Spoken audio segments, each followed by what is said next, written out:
Para Max Alaga, Max Protektado. ACS.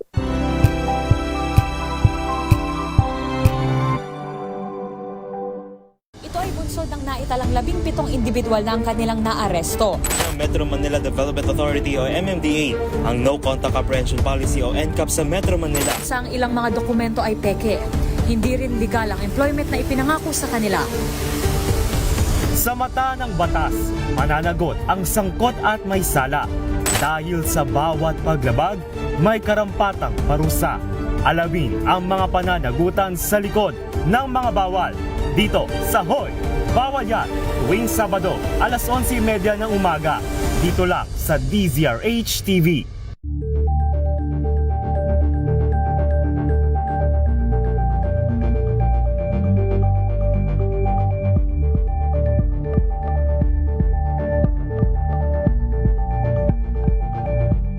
Alamin ang mga maiinit na isyung pambayan, mga balitang kailangan mong malaman, usapin sa pamahalaan, politika, ekonomiya at kabuhayan. Ito ang mga dapat mong malaman. Pilipinas ang oras, 4 na minuto makalipas ang alas 7 ng umaga. Maynila! Maynila! Ito ang Pilipinas!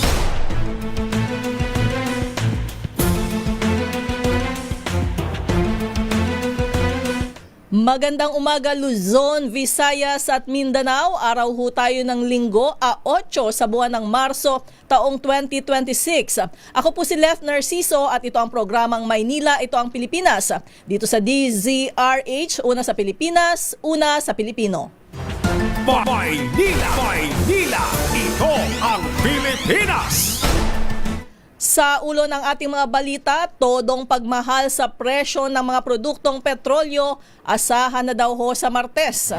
Maynila! Maynila! Ito ang Pilipinas! 4-day work week sa mga ahensya ng gobyerno umpisa na bukas. Maynila! Maynila! Ito ang Pilipinas! Pangulong Bongbong Marcos biyaheng Amerika ngayong araw. Maynila! Maynila! Ito ang Pilipinas! Repatriation ng mga Pilipino sa Middle East kasado na ayon sa Department of Migrant Workers. Maynila! Maynila! Ito ang Pilipinas!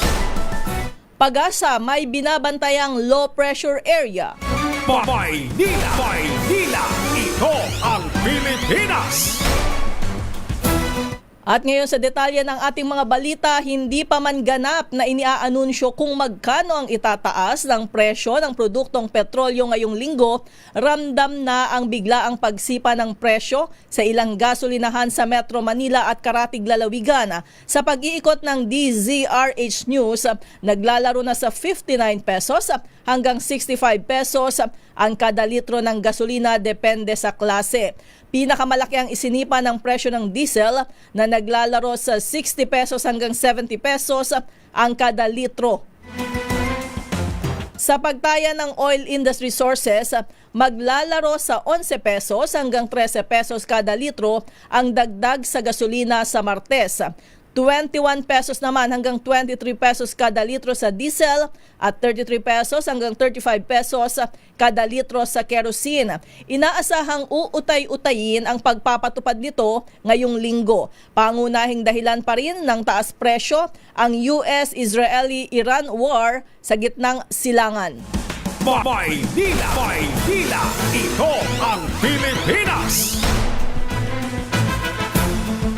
Magpapatupad ng Flexible Work Scheme ang Department of Trade and Industry simula ngayong linggo bilang tugon sa panawagan ni Pangulong Bongbong Marcos na bawasan ang konsumo sa gasolina. Ito'y sa gitna ng pagtaas ng presyo ng langis sa pandaigdigang merkado, bunsod ng tensyon sa gitnang silangan. Sa ilalim ng Memorandum Order 26-886, papayagan ang work from home tuwing Biyernes para sa mga job order at contract of service workers ng ahensya, maliban sa mga nasa frontline services. Hinihikayat din na online na lamang isagawa ang mga transaksyon sa DTI tuwing Biyernes para makatipid sa enerhiya. Babawasan din ang operasyon ng elevator, ilaw at air conditioning sa mga gusali ng DTI sa Makati City sa nasabing araw. Maynila, ito ang Pilipinas. Magpapatupad ng 4-day work week ang Metropolitan Manila Development Authority simula bukas. Kaugnay pa rin ito ng anunsyo ni Pangulong Bongbong Marcos bilang bahagi ng energy conservation kasunod ng pagsirit ng presyo ng langis dahil sa sigalot sa Middle East. Ayon sa MMDA, saklaw ng 4-day work week ang ilang tauhan ng MMDA New Building sa Pasig City. Sa ilalim nito, kailangan nilang magtrabaho ng 10 oras kada araw mula Lunes hanggang Huwebes, habang magsisilbi namang rest day ang Biyernes hanggang Linggo. Itatakda naman sa 24 degrees Celsius ang office aircon, habang kailangang patayin tuwing lunch break ang mga non-essential na mga electrical equipment at ilaw. Bukod dito, pansamantala ring sususpindihin ang kanilang shuttle services maliban sa rutang C5 patungong SM Mega Mall at vice versa. Maynila, ito ang Pilipinas. Lilipad si Pangulong Bongbong Marcos ngayong araw patungong New York, kung saan inaasahang ipapanawagan nito ang pagtatapos ng krisis sa gitnang silangan. Bukod dito, hihimok din ng suporta ang presidente para makaupo ang bansa sa United Nations Security Council. Makakasama ng Pangulo sa biyahe sina First Lady Liza Araneta Marcos, DFA Secretary Maria Teresa Lazaro, Migrant Workers Secretary Hans Leo Kakdak, Presidential Peace Advisor Carlito Galvez Jr. at Presidential Communications Secretary Dave Gomez. Nakatakdang bumisita ang Pangulo sa UN headquarters mula March 9 hanggang March 10. Ayon sa DFA, makatutulong ang non-permanent seat sa UN Security Council para mapakinggan ang Pilipinas sa mga talakayang may kinalaman sa kaligtasan at seguridad ng daigdig. Maynila, ito ang Pilipinas. Tuloy na ang repatriation by land para sa mga overseas Filipino workers sa Middle East. Ayon kay Department of Migrant Workers Secretary Hans Leo Kakdak, may natukoy na silang 5 bansa na maaaring pagdalhan ng mga OFW. Sabi ni Kakdak, nagsimula na ang koordinasyon sa mga host country at mga bansang tatawiran ng border, gayon din ang pagtiyak na ang ruta na dadaanan ay ligtas sa ating mga kababayan. Sa ngayon, higit 1,400 na mga OFW sa Middle East ang humiling ng repatriation, pero hindi agad sila mailabas dahil sarado pa ang mga paliparan. Maynila, ito ang Pilipinas. Patuloy na binabantayan ng PAGASA ang low pressure area sa labas ng Philippine Area of Responsibility. Ayon sa PAGASA, huling namataan ang LPA sa layong 1,690 kilometers mula sa silangan ng northeastern Mindanao sa labas ng PAR. Sa kasalukuyan, mababa pa ang tsansa na mag-develop ito bilang isang bagyo. Sakali namang maging ganap na bagyo, tatawagin itong Bagyong Kaloy, oras na pumasok sa loob ng PAR. Una rito nanawagan ang DOST na dapat paghandaan ng buong bansa ang posibleng matinding epekto ng El Nino at sa nalalapit na pagpasok ng dry months o mainit at maalinsangang panahon. Maynila, ito ang Pilipinas. Pilipinas ang oras, alas 7:11 ng umaga.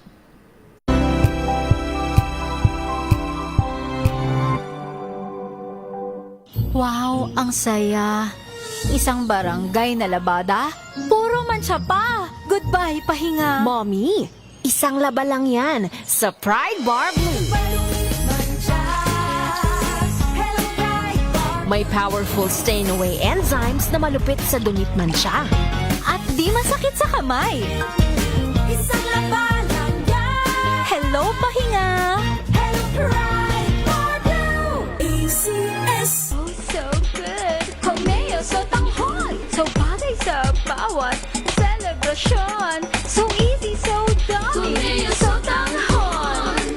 Pilipinas, sotanghon. So good! Sotanghon! Amoy forever. Amoy LQ. Amoy New Kalat Berry Blooms. Amoy kalat, amoy good vibes.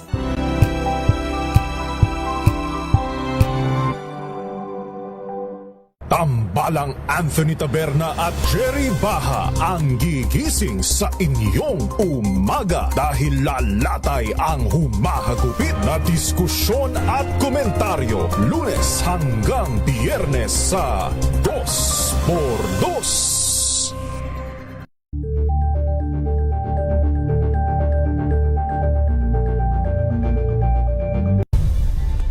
Nagsimula sa pangarap hanggang sa maabot ang tagumpay. Iba't ibang kwento, iba't ibang mukha ng atletang Pilipino.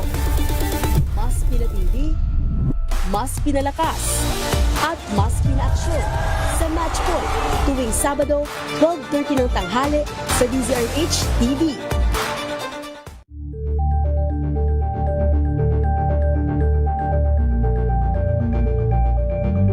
We've got you covered.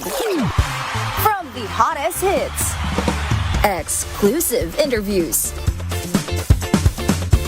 kilig to the bones fan meet experience, and hataw performances of your favorite stars. Saturdays, 12 noon, dito lang sa DZRH TV.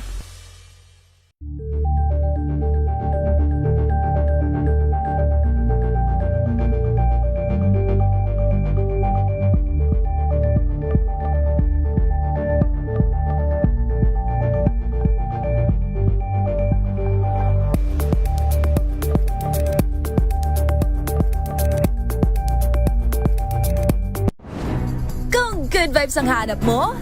Dito ka na sa sigurado! Mula sa mga istoryang nagbibigay ng inspirasyon hanggang sa mga kwentong may dalang solusyon.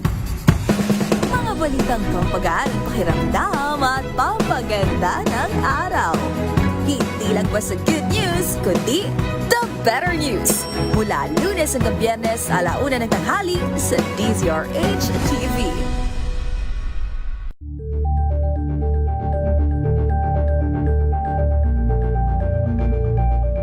Curious ka ba sa maraming bagay? Kami na ang bahala dyan. Aalamin, tutuklasin at bibigyang linaw namin ang mga katanungang bumabagabag sa inyong isipan. Sa programa kung saan ang bawat sagot ay galing lamang sa mga eksperto. Ang Expert's Opinion, tuwing Linggo 3:00 ng hapon, dito lang sa DZRH TV.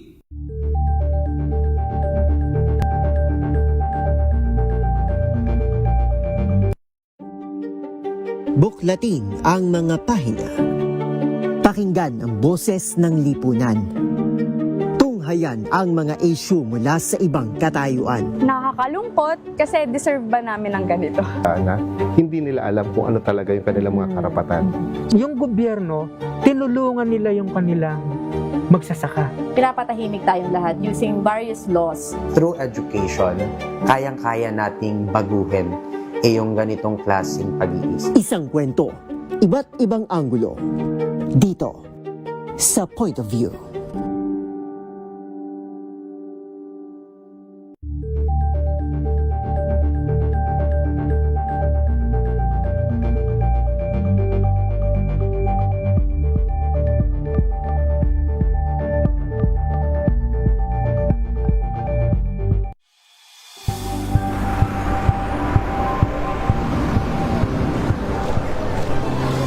Mga eksperto dito lang sa Expert Opinion.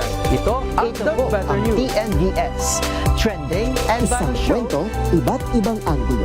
Dito sa Point of View. Bawat pananagutan ating tatalakayin dito sa Hoy. Bawal yan. Pilipino, dito lang sa DZRH. Match up ang entertainment and lifestyle. Ito ang MBC TV Network News. Una sa Pilipinas, una sa Pilipino.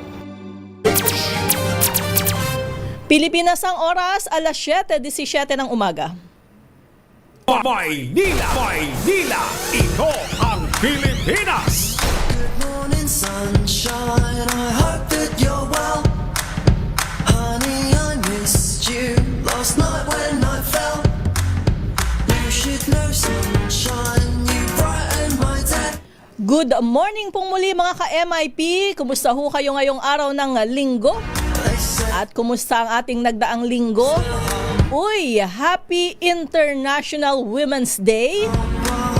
Mabuhay tayong mga kababaihan na medyo controversial ang ating Women's Month. Ano ho?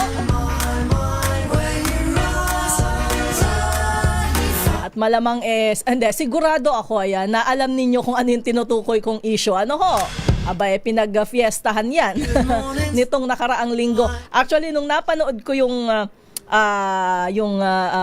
live streaming na yon, yung statement na yon, yun din yung yung unang reaction ko kaagad, parang wow.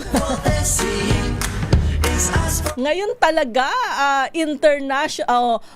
National Women's Month ang may ganyang kasi 'di ba matatandaan niyo ho noong nakaraang linggo, ayan, March 1 pa lang, 'di ba, guest natin dito ang chairperson ng Philippine Commission on Women, ayan, PCW. Dahil pinag-uusapan nga natin ang National Women's Month. Ayan, ngayon ho ay International Women's Day, March 8. Kaya sa ating mga kababaihan, ano bang mga pag-pamper ang pwede nating gawin? Mamaya siguro pa-pedicure. Malamang may mga magpapagupit, magpapasalon, magpapakulay ng buhok.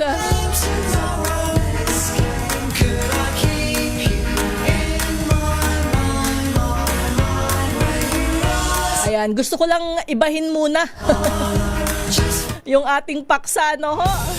Pero hindi maiiwasan Nako, alam naman natin ang mainit na pinag-uusapan talaga ngayon ay yung presyo sa produktong petrolyo. Kayo ho ba ay kasama dun sa kalahin nyo may mga nag-panic buying pala talaga? Sa bagay, hindi rin naman natin masisisi yung ating mga kababayan. Ang sabi nga nila kasi yung ating stocks, 'di ba? Ang binabanggit ng Department of Energy ay 50 to 60 days. Pero kahapon, actually simula pa yata nung Biyernes, marami ang mga nagpa-full tank na ng kanilang mga sasakyan. At hindi lang yon, may bumili ng mga galon-galon o yung iba nga binabanggit drum-drum. Sabi nila, nga, hindi naman talagang mauubos agad-agad yan, yung ating supply. Pero ang problema ay yung inaasahang pagtaas, lahat na yata ng description na nabasa ko dito sa news center kanina. Mega oil price hike, ultra mega. Kaya yung headline ko kanina todong pagmahal. Kasi 'di ba, yung mga nakaraang kasi halos linggo-linggo, 'di ba, ilang linggo, 8 weeks yung kung hindi ako nagkakamali, na talaga namang tuloy-tuloy na oil price hike, 'di ba? Kadalasan higit piso o hanggang piso. Dun pa nga lang, 'di ba, yung higit piso o halos 2 piso, talaga namang hindi na tayo mapakali. Ito yung binabanggit natin. Magkano? Hindi lang 10 piso.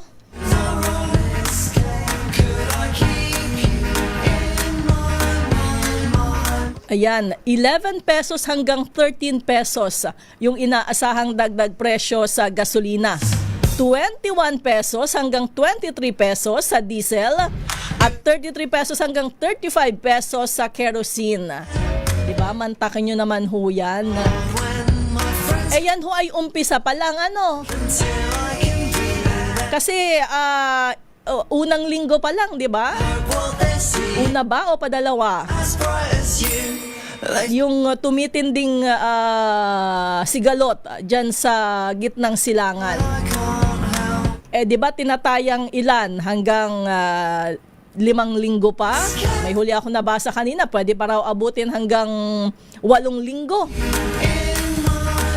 Kung yung umpisa pa lang ganito na kamahal, kumusta sa mga susunod pa? Naku po. So aabangan natin. Ang sabi ng DOE ay yung napagkasundoan dun sa naging pakikipagpulong ni Energy Secretary Sharon Garin sa mga kumpanya ng langis ay uutay-utay niyan. So staggered para hindi naman masyadong mabigat, hindi minsanan. Kaya lang, paano ang gagawin dito? Kasi kung staggered, ibig sabihin may ipon, 'di ba? May matitira. Halimbawa, kung dun sa 10 piso na lang, kunwari, gagawing 3 piso muna? Papaano? Kasi kung siguradong, 'di ba, malamang next week ay mayroon ulit increase. So saan mo isasama yung inutay-utay? Paano yung paghahati? Ayan, yan ho ang ating aabangan, O yung staggered ba yung binabanggit ko weekly. Baka naman araw lang na halimbawa sa Martes yung unang pagtaas. Tapos kailan yung susunod? Martes, Miyerkules, Huwebes ba? Parang after 2 days. Ayan ho ang aabangan natin. At hindi lang ho yung mga may sasakyan. Alam naman natin yan, hindi lang yung mga may sasakyan ang apektado niyan. Tayo hong lahat. Dahil ang kasunod niyan ay syempre sa presyo na ng mga bilihin. Dahil yung ating mga produkto, karamihan ay ibinibiyahe. So, madaragdagan yung logistics,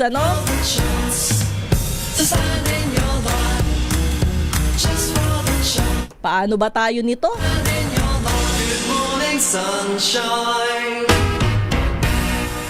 Okay, ayan, yung binabanggit, ayun pa pala, sa Martes pa ho. Sa Martes pa dapat tumaas ang presyo ng produktong petrolyo. Pero, kailan ba? Binabanggit ko nga nitong weekend. Nababalitaan nyo naman, baka kayo rin mismo, nakikita ninyo dyan sa inyong mga lugar. Talaga namang nag-umpisa na sila. Ano ba ang paliwanag ng mga gasolinahan na nauna na? Inunahan yung sa Martes pa dapat na pagtaas sa presyo ng mga produktong petrolyo. Ano ba naman yan? Ang panawagan nga ho, 'di ba? Huwag naman sanang samantalahin. Alam nyo naman, hindi naman ho madali lagi yung buhay nating mga Pilipino. Lagi na lang tayong nakikibaka sa araw-araw at lalo't hindi pantay-pantay yung sitwasyon ng ating mga kababayan. Sana naman, konsiderasyon. Kikita at kikita naman ho kayo, hindi ba?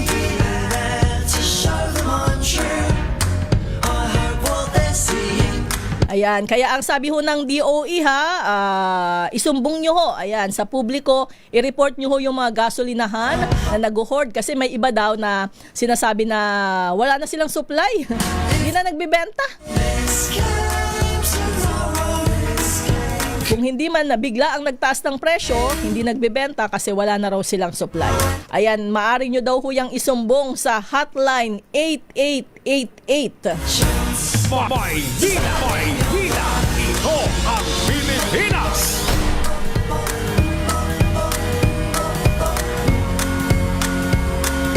Ano nga ba ang epekto nito? Ayan yung binabanggit ko kanina. Ang sabi ng Department of Agriculture, pwede rin maapektuhan ang presyuhan at supply ng abono. Ayan, kaya yung ilan sa ating mga kababayan ay nagtatanong, 'di ba? Yung unang binabanggit, mayroon tayong fuel subsidy para sa sektor ng transportasyon na kabilang sa mga apektado syempre ng pagtaas ng presyo ng langis. Pero yan ho ay kahit mahal na ngayon, may hinihintay pa ho na umabot ng $80 per barrel yung presyo ng crudo sa world market. Pero kasama sa fuel subsidy program yung mga magsasaka at mga mangingisda. Yung mga mangingisda, syempre yung may motor yung kanilang mga bangka. Ano ho? At yung mga magsasaka, yan, yung bukod dun sa kanilang mga makina na ginagamit rin, yung abono ho. Ayan, mayroon palang tinatawag na petroleum-based fertilizers na yan yung isa sa inaasahang maaapektuhan rin dito sa pagtaas ng presyo ng produktong petrolyo.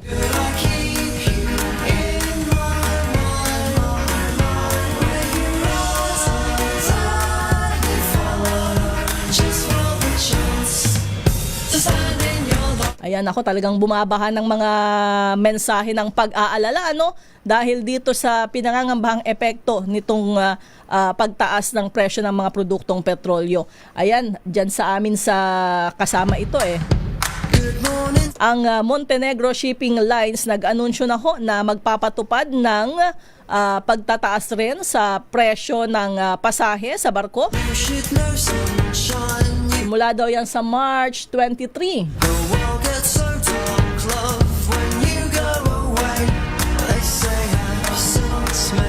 Ang Montenegro Shipping Lines nagpapatakbo ng Ro-Ro ferry services sa Southern Luzon at Visayas, kabilang sa mga rutang Batangas City, papuntang Mindoro at Romblon.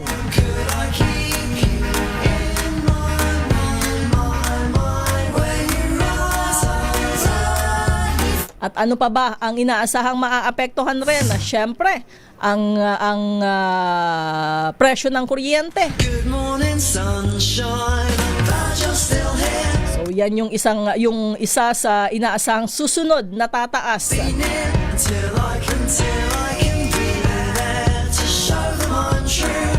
At dahil yan sa fuel cost, ayan. Ay, nako. Okay, bukas ho yung umpisa ng 4-day work week sa mga ahensya ng gobyerno. May mga nagtatanong, ano ba yung sakop? Alam naman natin, di ba, kapag executive department, di yan yung kabisado natin na mga ahensya.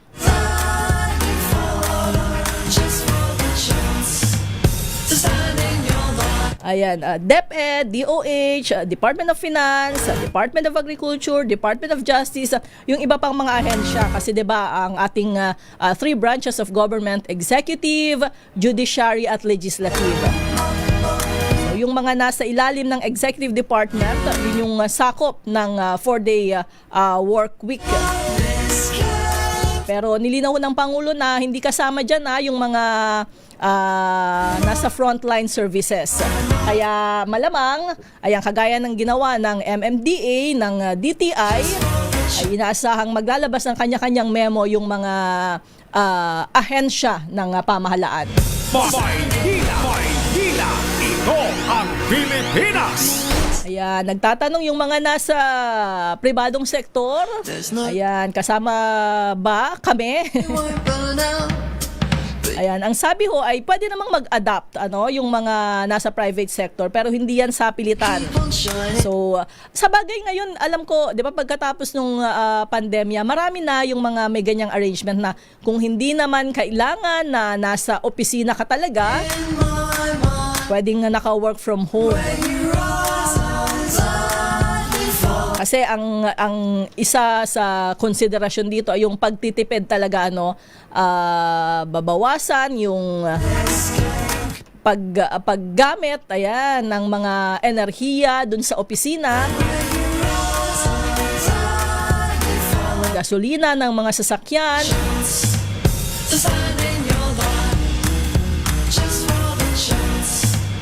Siyempre may mga nagtatanong din sa LGUs ba ay magpapatupad rin ng ganyan? Yung sa pagtitipid, actually, ang nauna dyan, di ba, ay ang Maynila. Si Yorme Isko Moreno ang unang nag-utos nung energy conservation. Ayan, nabasa ko kanina itong Rojas City Government. Ayan, kasama rin sila sa magpapatupad ng pagtitipid sa gasolina.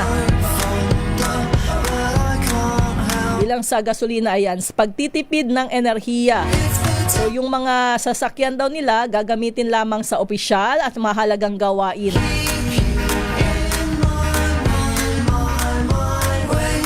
Kasama rin 'di ba doon sa binanggit ng presidente na iwasan na muna yung mga seminar, yung mga hindi importante. Mga non-essential na biyahe at mga aktibidad, lalo na kung pwede namang gawin online.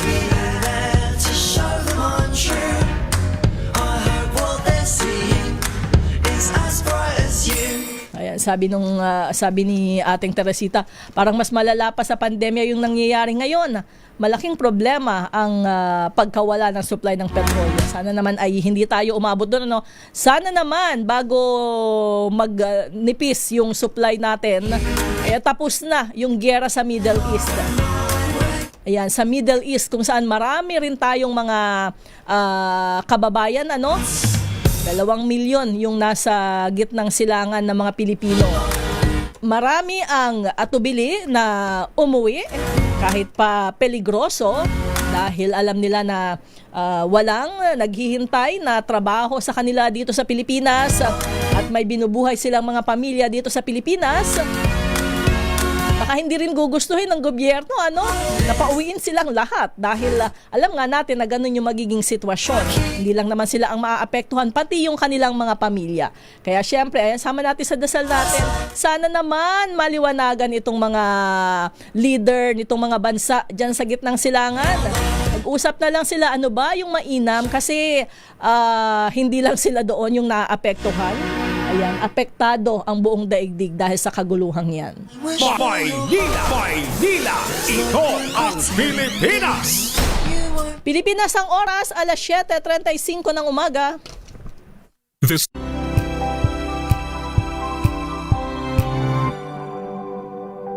Hello, Washi! Laundry day na naman! Yay! Anong meron? Mancha ng chocolate, putik, may libag pa! Kaya natin yan!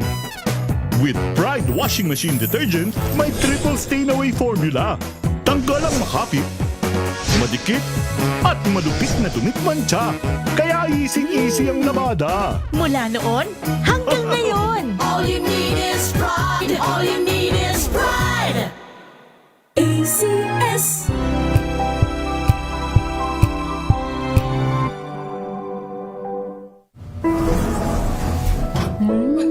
Amoy forever. Amoy LQ.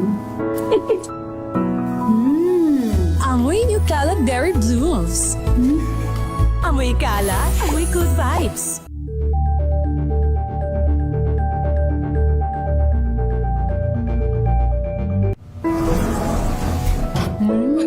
Amoy forever. Amoy LQ. Amoy New Caleb Berry Blues. Amoy kala, amoy good vibes. May nagbago. May arte. May budget. Akala nyo lang yon. So solid. White rose papaya, wow, white rose. White rose papaya, wow, white rose. White rose papaya. May glow up with a white rose papaya. White rose papaya. May puti power times 2 kasi may papaya at niacinamide. May shea butter and tea tree oil pa. Kutis sulit ang glow up. White rose papaya. Kutis sulit ang glow up. ACS. Amoy forever. Amoy LQ. Amoy New Caleb Berry Blues. Amoy kala, amoy good vibes.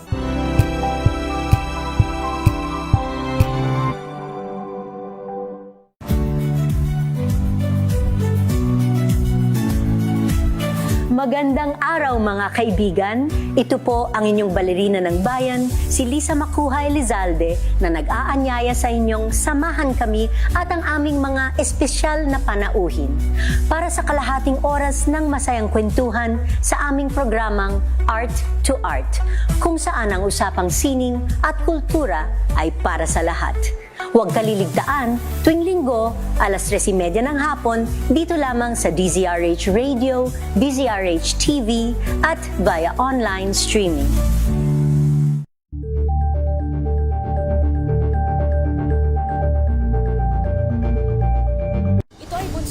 samantalang 17 individual na ang kanilang naaresto.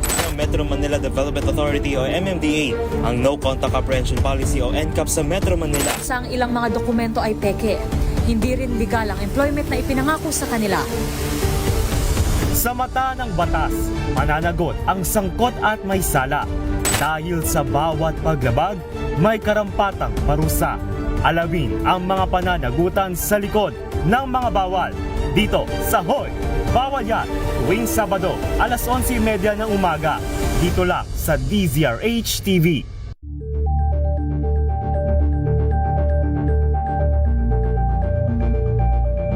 Alamin ang mga maiinit na isyung pambayan, mga balitang kailangan mong malaman, usapin sa pamahalaan, politika, ekonomiya at kabuhayan. Ito ang mga dapat mong malaman, pakialaman at pag-uusapan dahil kayo ang tinig ng mamamayan dito sa Damdaming Bayan.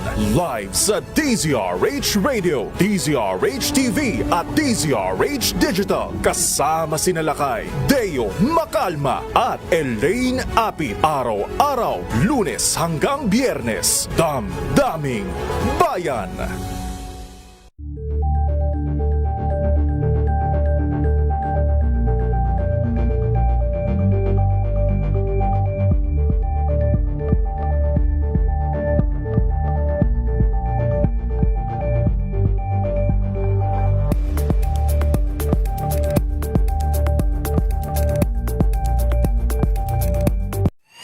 Mga balitang gigising sa inyong umaga. Mga balitang kailangan mong malaman. Mapapakinggan sa ACS Balita sa 2x2.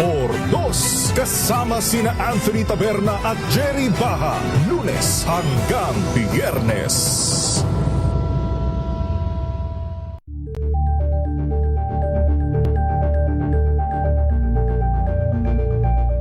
Tambalang at RH. Maynila! Maynila! Ito ang Pilipinas!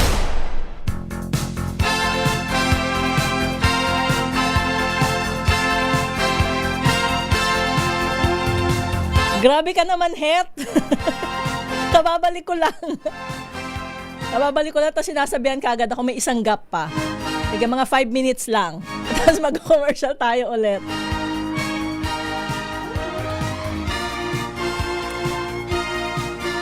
Okay, ayan, doon ho sa mga basa-basa ho tayo doon sa mga inaasahang tatanggap ng ayuda, subsidiya. Abang-abang tayo ng mga guidelines. Sabagay, yung iba dati nang nakatanggap, actually yung budget na nakalaan para dun sa gagamitin ngayon, kung sakasakali, ay 2025 pa continuing appropriations. Dahil hindi nagastos ng nakaraang taon, hindi naman umabot ng $80 per barrel ang halaga ng krudo noong nakaraang taon. Kaya inaasahan yan ang gagamitin ngayong taon. Ang tanong ano lang to, 'di ba? One time lang to, 'di ba? Kaya nga sabi nung ating mga chuper, kakarampot sa totoo lang. Yung iba sa napapanood ko sa balita, hindi talaga nila alam kung paano ang mangyayari sa kanila. Kasi sabi nila, yung ngayon nga lang na hindi pa ganon kataasan ang presyo ng langis, kakarampot na yung naiuuwi nila sa kanilang pamilya. Paano pang yung malaking porsyento ngayon ay mapupunta sa diesel? Kaya yung iba ang sinasabi iisip ng iba pang racket. Paano kaya sila racket na kailangan nilang magmaneho? And at the same time ay kailangan pa daw nila ng ekstrang pagkakakitaan talaga.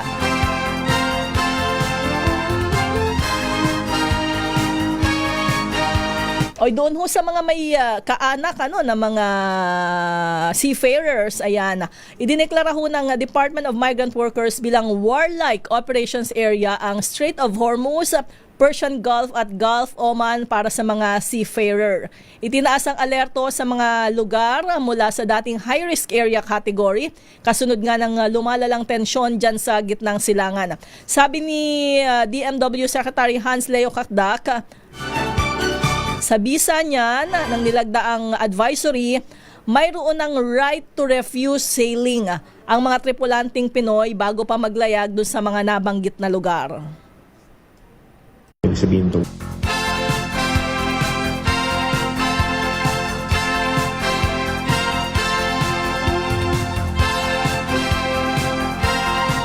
Ang DILG pala nag-utos na rin ng coast-cutting measures sa mga ahensya nito. Ayan, dahil nga dun sa harap ng inaasahang pagtaas sa presyo ng langis. Ang sabi ni DILG Secretary John Vic Remulla, kailangang bawasan o tuluyang alisin na ang mga hindi kinakailangang aktibidad tulad ng seminar para makatipid sa gastusin.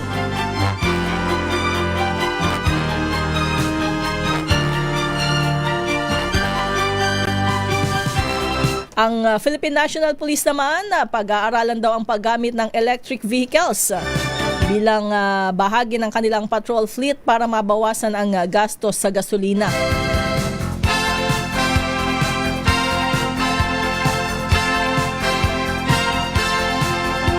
Ayan, ang isa ho sa mga ikinukonsidera sa harap nitong pagmahal ng presyo ng langis ay yung special power para kay Pangulong Marcos. Ang sabi niya ay kinakausap na ang Kongreso para mabigyan siya ng kapangyarihan na maibaba o suspindihin muna ang excise tax sa langis.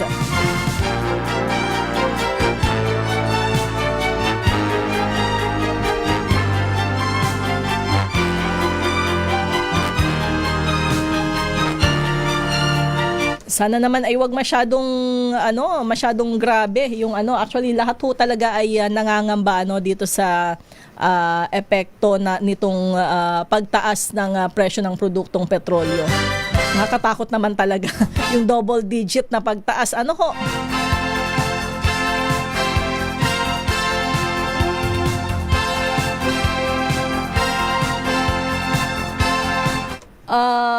Sabi ni Melvin Letrodo, maiba ako, lilipad po pala. Bibiyahe ho siya mamayang gabi patungong Estados Unidos si Pangulong Marcos. Dadalo siya sa ilang session ng United Nations General Assembly at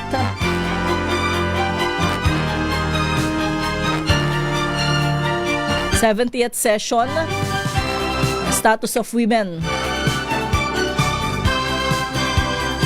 Inaliwanag na ho ng DFA yung kahalagahan na magkaroon tayo ng non-permanent seat sa United Nations Security Council.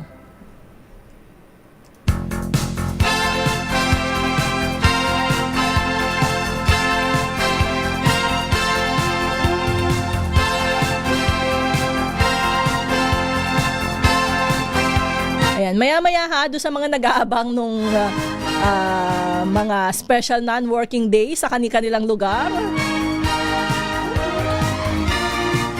Ayan, itong nakaraang linggo, marami rin tayong mga inabangang balita. Yung pagsalang sa impeachment complaints laban kay Vice President Sara Duterte dyan sa Kamara na idineklarang sufficient in form and substance yung impeachment complaints na pangatlo at pang-apat.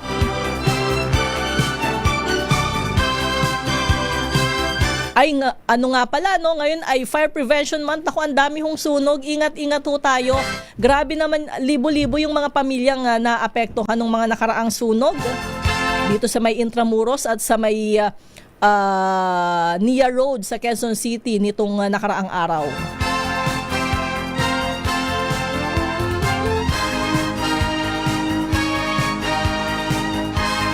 Anong good news natin nung nakaraang linggo? Yung Kamuning Footbridge, yun lang ba? Parang yun lang yung natandaan ko Natabunan kasi nitong giyera sa Middle East.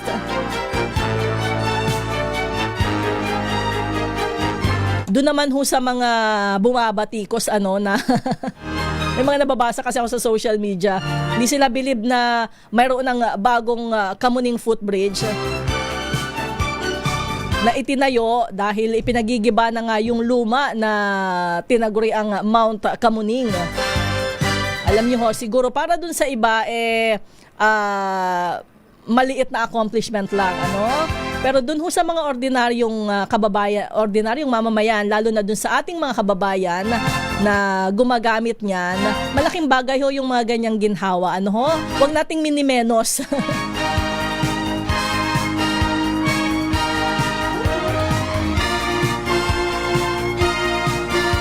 Okay, ayan, sige, mamaya papasadahan ko yung inyong mga mensahe dahil kung hindi ako nagkakamali, may utang ako sa inyo noong nakaraang linggo. Nag-overtime ako noon At ngayon, ayan, pabalikin na muna natin si Kuyang Het. Pilipinas ang oras, alas 7:48 ng umaga.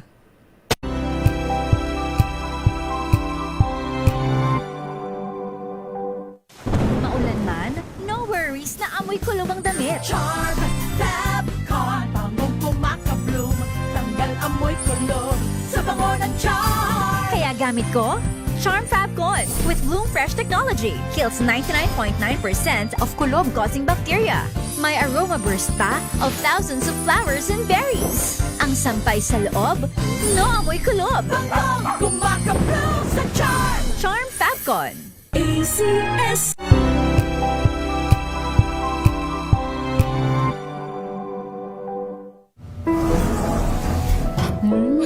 Amoy forever. Amoy LQ. Amoy New Caleb Berry Blooms. Amoy kala, amoy good vibes.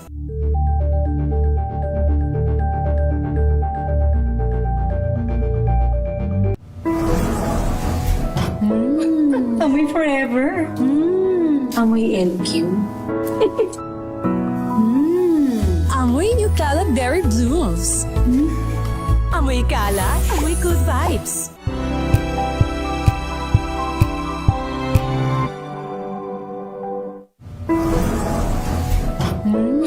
Amoy forever. Amoy LQ. Amoy New Caleb Berry Blooms. Amoy kala, amoy good vibes.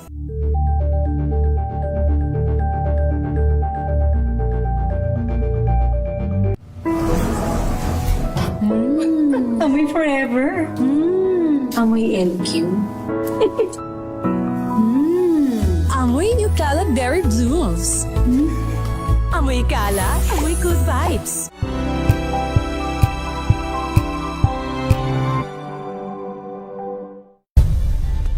Nagsimula sa pangarap hanggang sa maabot ang tagumpay. Iba't ibang kwento, iba't ibang mukha ng atletang Pilipino. Mas pinatindi, mas pinalakas, at mas pinaaksyon sa Match Point tuwing Sabado, 12:30 ng tanghali sa DZRH TV. Ito ang Pilipinas!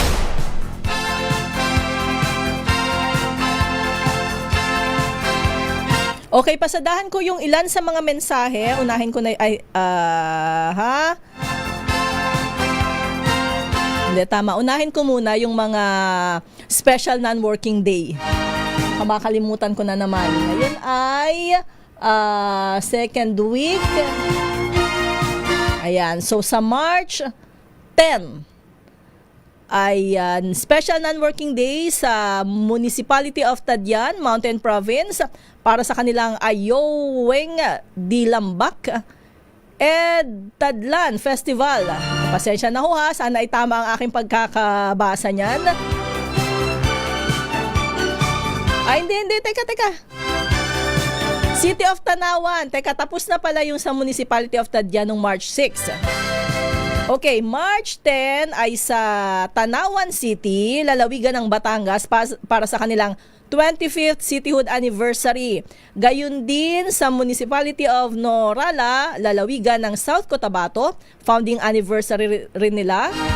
Sa Municipality of Bauco, Mountain Province, sa March 13, Begnas di Bauco Festival. Sa March 14, City of Pasig, lalawigan ng Iloilo, founding anniversary rin nila. March 14 din, 2nd Legislative District ng lungsod ng Antipolo para sa kanilang special election.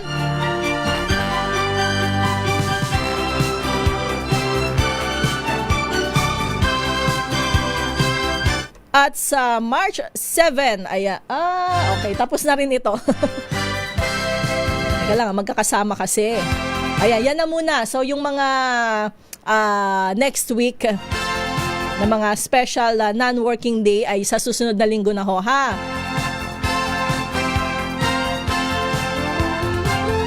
Oy, may libreng sakay pala ha para sa mga kababaihan ngayong araw, kaugnay ng International Women's Day. Sa LRT 2, alas 7 ng umaga hanggang alas 9 ng umaga at mamayang alas 5 ng hapon hanggang alas 7 ng gabi. Gayun din sa MRT 3, bukas naman ho ang kanilang libreng sakay para sa kababaihan. Alas 7 rin ng umaga hanggang alas 9 ng umaga at alas 5 ng hapon hanggang alas 7 ng hapon.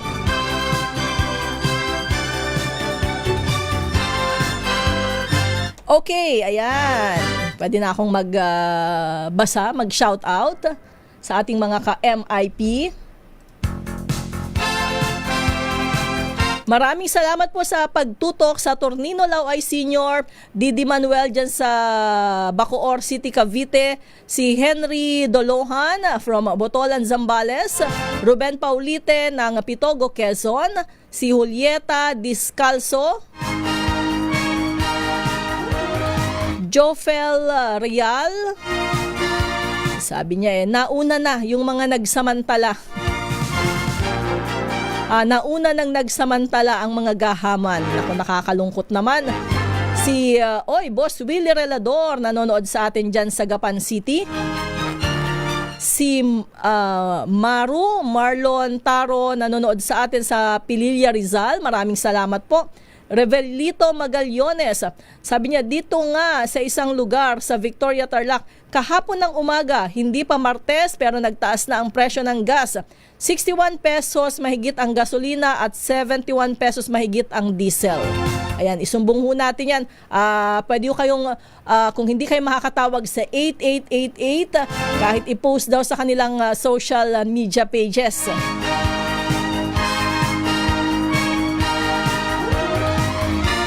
Ayan, sabi ni Kuyang Revelito Magallones, ang masama dyan kung darating ang araw na kahit meron kang pambili, wala kang mabibiling gas dahil, nako, itinago na nila. Nako, wag naman sana ho.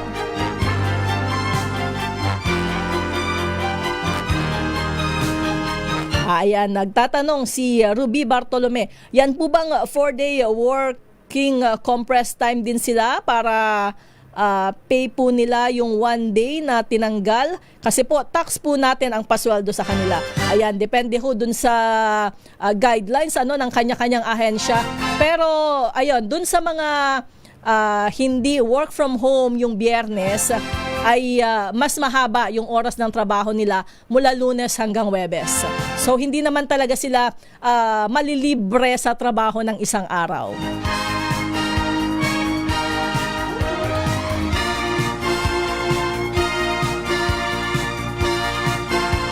Ayan, sabi niya, kami po as private, matagal na naming nagawa ang 5 days work pero compress po ang working hour namin. Okay, silipin ko yung mga nasa YouTube.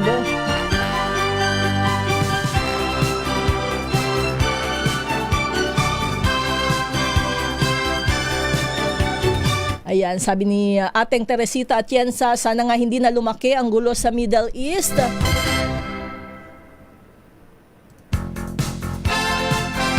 Maraming salamat, Noni Baby. Good morning, Ini.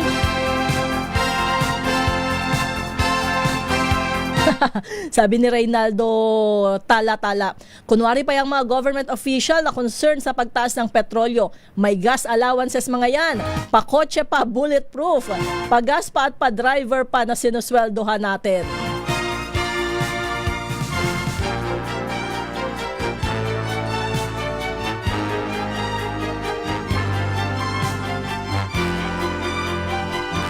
Ayan, oo nga no, malamang lahat tayo talaga ay nag-iisip paano ba makakatipid.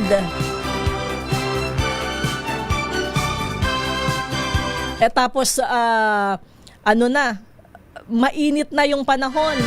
Hindi pwedeng hindi mag-electric fan, hindi pwedeng hindi mag-aircon. Siguro may oras na lang.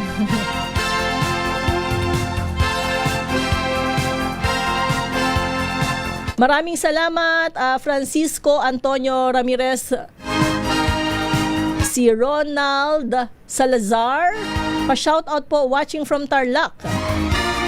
Si ating Lourdes Bacani, si Kuyang Jerry Rendon, Let, masakit sa bulsa ang taas presyo ng gasolina. Totoo ho yan.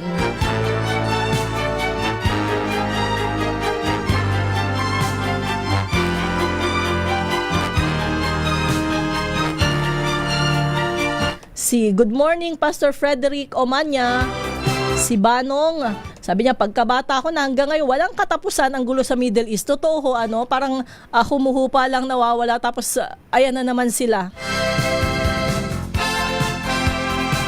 Good morning, Aldrin Pineda dyan sa Cabanatuan City. Sabi niya, dito sa lugar namin, Cabanatuan City, ang presyo ng diesel nung Huwebes ay 49. Paggising namin nung Friday, nagulat kami 77 pesos na. Tapos kahapon 82 pesos na diesel, mahigit 30 pesos ang itinaas. Ako, nakakalungkot naman yung ganyan. Ayan, kaya ang tanong niya, akala ko ba utay-utay? Abay, sa loob lamang ng 2 araw, mahigit 30 pesos ang itinaas daw ng diesel dyan sa Cabanatuan City. Maupay nga aga, Melvin Letrodo.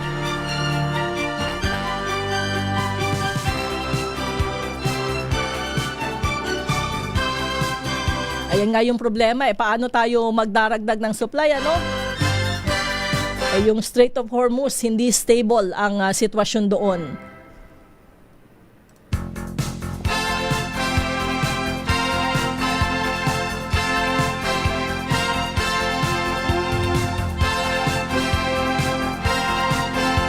Teka, hinahanap ko yung